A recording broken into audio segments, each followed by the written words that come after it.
¿Qué tal? ¿Cómo están? Pues ya estoy otra vez por acá.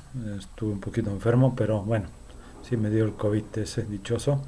Pero bueno, ya estamos nuevamente aquí, con una clase más. Hoy va a ser la clase número 11. Vamos a ver el segundo libro de Samuel. Ya habíamos visto el primero. Y ahorita vamos a ver lo que es ya el segundo libro de Samuel. Entonces les voy a dejar aquí la... Ahí estamos. Perdón. Panorama bíblico, clase 11, segundo libro de Samuel. Déjame ponerlo otra vez acá. Ahí estoy.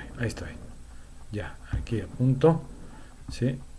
Y bueno, recordemos que en el primer libro, pues, habíamos visto precisamente a tres personajes primordiales, que era Samuel, desde que Ana le pide a Jehová o a Dios que le dé un hijo y que lo va a consagrar a Dios.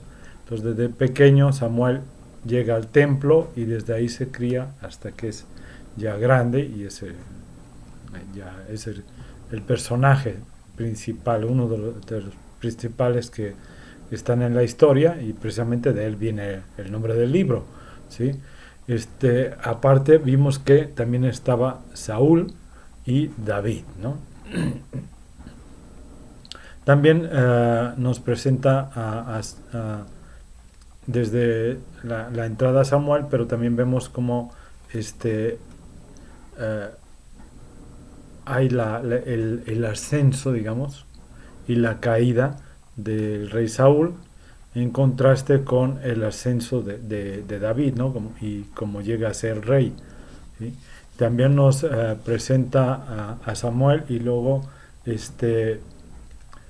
continúa con la historia, ¿no? De lo que es la guerra civil que hay entre eh, Isboset, que es el hijo de Saúl, el que había quedado. Acuérdense que dos de los hermanos mueren precisamente en la batalla, ¿sí? Están luchando contra los filisteos, ¿sí? Entonces ahí es donde muere tanto el rey Saúl como sus dos hijos. Y entonces queda uno, que es Iboset, y que es hijo de Saúl precisamente, y David, por el trono, ¿no? De Israel hasta los últimos días, y nos presenta el libro hasta los últimos días del reinado de David. Perdón, aún ando un poquito mal, pero bueno, ya estoy mucho mejor. Históricamente comienza con la caída en combate precisamente del rey Saúl, y sus otros hijos, frente a una invasión filistea en el año 1010 antes de Cristo. Propició una guerra civil en ese momento, con dos contrincantes, dos pretendientes al trono. Isboset, hijo de Saúl, apoyado por su tío y general del ejército, que era Abner, ¿sí? Y David, ungido por Saúl como futuro rey, apoyado por un ejército de varias tribus israelitas que habían abandonado a Saúl, ¿sí? Isboset y Abner son asesinados, y eso le abrió el camino a David para que él llegara hasta el trono, ¿sí?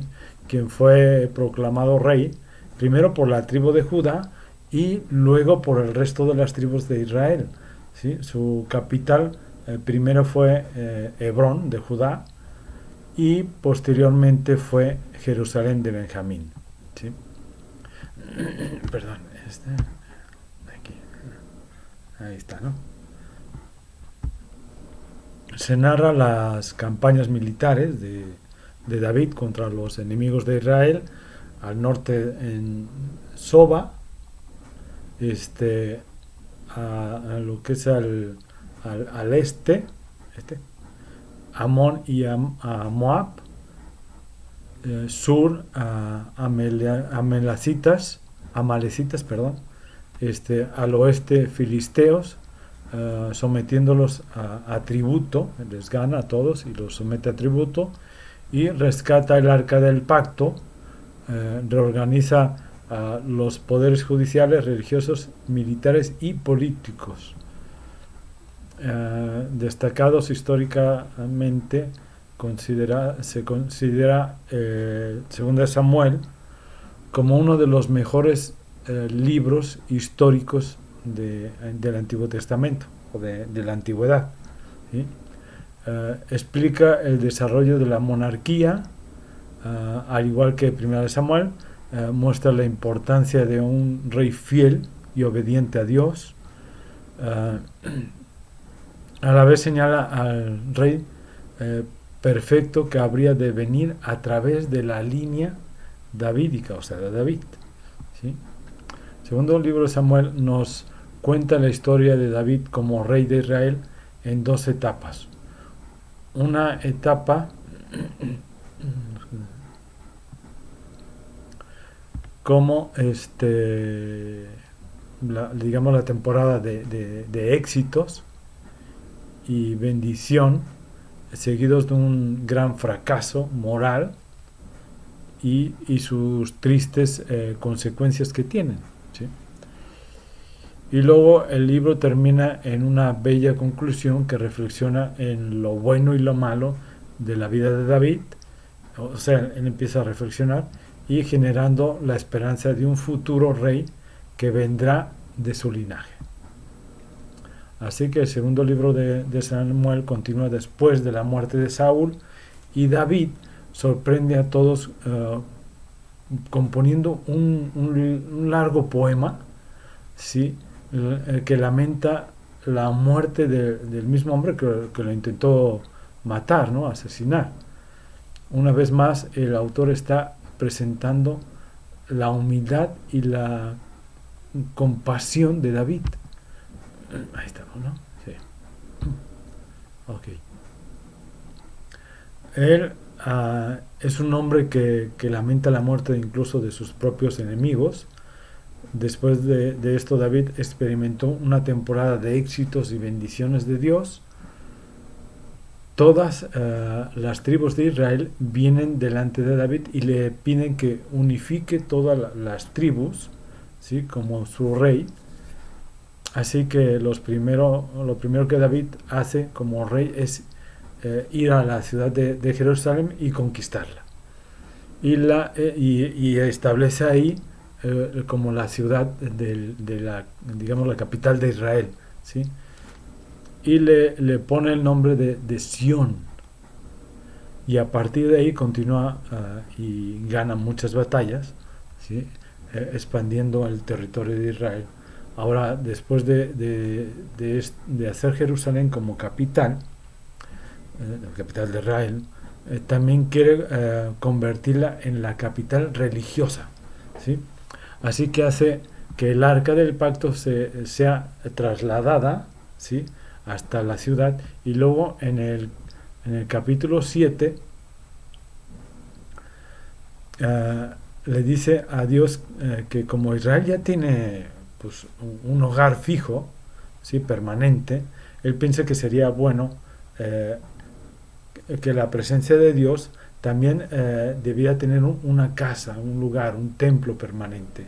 Así que le pregunta si puede construir un templo para el Dios de Israel, pero Dios le dice a David que ahora sí que gracias por el pensamiento, pero más bien yo te construiré casa a ti, una dinastía.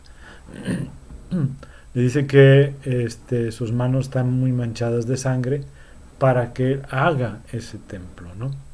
Entonces le dice que mejor él le dará una dinastía, de la cual posteriormente ya le dice que de él vendrá el rey de Israel, ¿no? Que es Jesucristo. Ahora, en el segundo libro de Samuel 7 es un capítulo clave, ¿sí? Clave para entender toda la narrativa, toda la historia que viene dentro de la Biblia, porque aquí Dios le hace una promesa a David, ¿no? que de su descendencia como rey vendrá un rey que construirá el templo de Dios, ¿sí? O sea, el templo de Jehová aquí en la tierra, y establecerá un reino eterno. ¿Sí? Esta es la promesa mesiánica a David, y que se retoma y desarrolla en el libro de Salmos y también en todos los libros de los profetas, ¿sí? De muchos de ellos. Ahí viene todo esto. Claro, debemos de tener en cuenta que en aquella época no entendían bien, ¿no? Que muchos escribían no para su época, sino para épocas venideras, ¿no? Pero eso lo vamos a ver después, ya más adelante, cuando estemos en los profetas. Y este rey se conecta con la promesa de Dios que le hizo a Abraham, ¿sí? ¿Se acuerdan? El futuro reino mesiánico será la manera que Dios traerá su bendición, o sea, la bendición de Dios a todas las naciones, ¿sí? Y es aquí, en medio de toda esta bendición divina, que las cosas salen terribles, ¿sí? Horriblemente mal. Perdón. David cometió un error fatal, ¿no? No fatal como para él, sino para un hombre llamado Urías, ¿sí? Uno de los mejores soldados que tenía David. Desde la terraza ve a Betsabé, la mujer de Urías, tomando un baño. Entonces él la busca y tiene relaciones con ella y queda embarazada.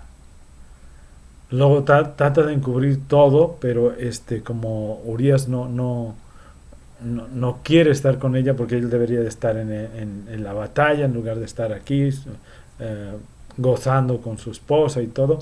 Entonces David lo que hace es que lo manda al frente para que sea asesinado por el enemigo, ¿sí? Entonces encubre ese asesinato y se casa con ella para que encubrir también lo que es el embarazo. O sea, todo esto es simplemente pues, es lo peor que podía haber hecho, ¿no? Pero bueno, lo hace, y así que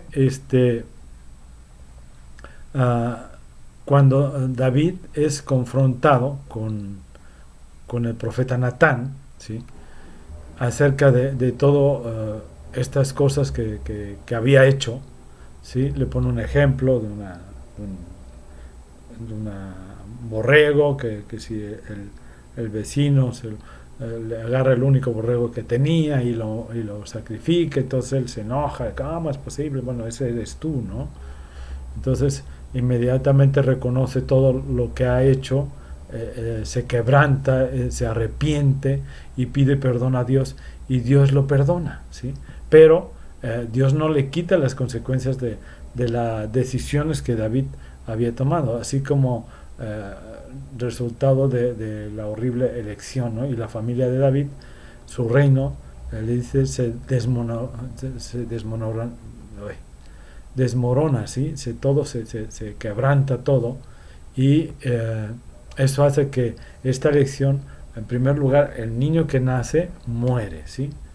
El niño muere, y aparte de todo, pues tiene toda la familia de David, toda es quebrantada y toda es dividida, ¿sí? Perdón. Y la familia de David, su reino, pues se quebranta todo. Y eso hace de esta sección una historia trágica, como la de la caída de Saúl, ¿no? O sea, es comparado un poquito con Saúl, ¿no? Y aquí vemos que los hijos de David, ¿sí? Terminan repitiendo los errores de su padre, pero de manera aún más trágicas, ¿sí? Por ejemplo, Amón abusa sexualmente de su hermana Tamar, y luego el hermano de ambos, Absalón, se entera de todo esto y manda a matar a Amnón, ¿sí? Y luego Absalón, a ver, espérame, porque aquí me faltó, aquí. Absalón trama un plan secreto para derrocar a su padre, ¿sí? Y empieza una rebelión a gran escala, ¿sí? Así que por segunda vez David es obligado pues a huir, ¿no? Se acuerda por Saúl primero y ahora por su hijo Absalón, ¿sí? Lo obliga a huir de su propio hogar y esconderse nuevamente en el desierto, ¿sí? Ahí se esconde nuevamente y excepto que esta ocasión pues no es porque por culpa de otros, sino por su propia culpa, ¿no? Él, en este caso no es inocente, él es el culpable de que haya sucedido todo esto.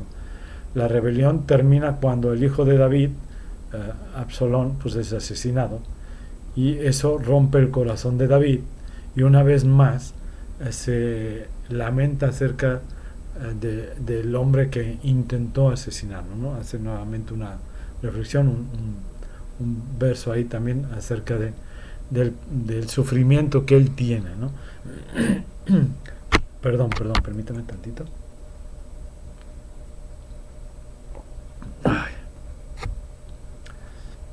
En los últimos días de David lo encontramos de vuelta en el trono, pero como un hombre ya quebrantado, todo herido por las tristezas de las consecuencias de su pasado, de su pecado, perdón.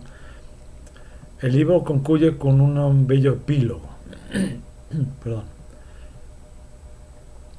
con historias que están en orden cronológico, pero tienen un diseño literario simétrico, muy simétrico. Realmente está muy bonito, podríamos decir genial, ¿no? Pero sí está muy, muy padre, ¿sí? Hay una serie de historias, ¿no? El par externo de historias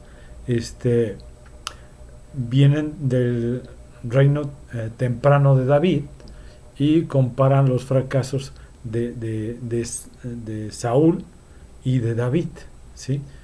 Y cómo ambos lastimaron a todas las personas que estaban a su alrededor con sus malas decisiones, ¿no?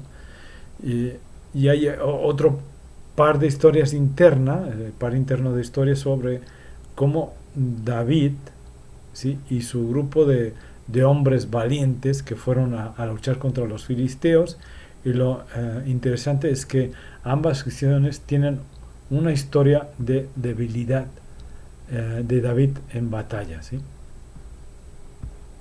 Permítame, ahí está. Así que el contraste de la historia de estas historias de victorias de la vida de David en el capítulo del 1 al 9, vemos a un David vulnerable que depende de la ayuda de otros. Ahora, el centro del epílogo tiene dos poemas que funcionan como memorias, ¿sí? Y de David y reflexiones de su vida, ¿no? Y él recuerda los tiempos donde Dios en su gracia lo rescató del peligro, y él mira estos como momentos en los que Dios fue fiel a su promesa del pacto hacia él y su familia. Ambos poemas concluyen al recordar la esperanza de la promesa de Dios de un rey venidero que establecería un reino eterno en la tierra, ¿sí? Ahora, estos poemas y la promesa de Dios están conectados al poema del principio del libro, ¿no? De Ana, ¿sí? ¿Sí se acuerdan de Ana, de la mamá de Samuel? En el principio del libro, ¿sí? Así, estos pasajes claves del principio, ¿sí? ¿Sí? Los del centro y el final del libro unifican todo el tema del libro, ¿no? O sea, lo unen todo, ¿sí? Formando un global, ¿sí? Un tema global. Vemos como Ana habla acerca de todo esto que iba a pasar, ¿sí? Y al final lo retoma como un todo, ¿no? Ahora bien, la realidad gubernamental que existía en el momento de que David es el rey, ¿sí? Es que por más que David era a la vez rey de Judá y de Israel, el pueblo al que gobernaba estaba y se sentía aún dividido en dos, ¿sí? Solo los unía la obediencia al rey, lo que convertía al gobierno en una monarquía personalizada y por lo mismo inestable. A pesar de todo, al término de su larga vida y azorada, ¿sí? de David, David dejó a su hijo Salomón en el reino lleno, más bien con un reino lleno de gloria y grandeza. Más tarde Salomón sufriría el mismo problema de la división y conseguiría sostener la unidad, ¿sí? Pero la misma pues hizo trizas, ¿no? O sea, se dividió 24 horas después de la muerte de Salomón, ¿no? Pero bueno, eso ya lo veremos después. Y finalmente vemos que a pesar de la maldad de Saúl y David, Dios consiguió obrando, obrar más bien, su propósito redentor, ¿sí? Sus propósitos redentores, y Dios se opuso a la arrogancia de David y de Saúl, pero exaltó a David cuando éste se humilló. Acuérdense de que Saúl no se humilla, David sí. Así es que por eso Dios lo exaltó. Así que la esperanza futura de este libro lleva mucho más allá de David mismo, ¿sí? Mira hacia el futuro, hacia esa promesa mesiánica, ¿sí? Al rey mesiánico que un día traerá el reino y la bendición de Dios a todas las naciones, ¿no? Eso es la esperanza que trae este libro y que nos deja para reflexionar sobre él, ¿no? Y ver cómo Dios, a pesar de todo, él cumple, ¿no? Cumple ese propósito que él tenía de la redención de su pueblo a través de Saúl primero y luego de David. Ensalza a David porque se humilla, sí, pero él le hace esa promesa que conecta a Abraham con con el rey mesiánico, del cual vendrá de la dinastía que le prometió Jehová a David. De esa dinastía viene Cristo, ¿sí? Y que es el rey mesiánico, el cual traerá su reino milenial a la tierra y se cumplirá todas estas promesas que Dios le hizo a David. ¿De acuerdo? Entonces, hasta aquí llegamos. Que Dios los bendiga. Cuídense mucho. La próxima semana, si Dios lo permite, seguiremos con otra clase. Hasta luego.